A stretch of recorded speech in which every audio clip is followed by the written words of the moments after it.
Naam, na leo tuko na gongo chetu kipya kiitwacho Too Late for Love, ambacho kinaanza kuna huyu bimdada kuitwa Elijima akiwa na boyfriend wake ambaye alikuwa anampenda sana aitwaye Freddy.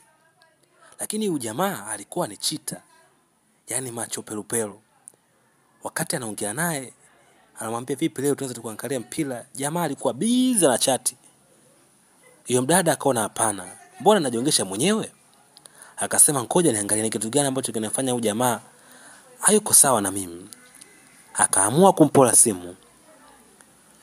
Kuangalia kwenye simu mtu ambaye anachat naye ni binti mwingine. Akamuuliza, "Kwa hiyo unanicheat Freddy?" Freddy akawaka bana. Akamwambia, "Bwana, kwa nini usiniache na uhuru wangu? Kwa nini unapenda kunifuatilia?" Freddy akachukua simu yake kwa lazima na kuondoka. Ila Elijima alimwambia, "Freddy, utanikumbuka.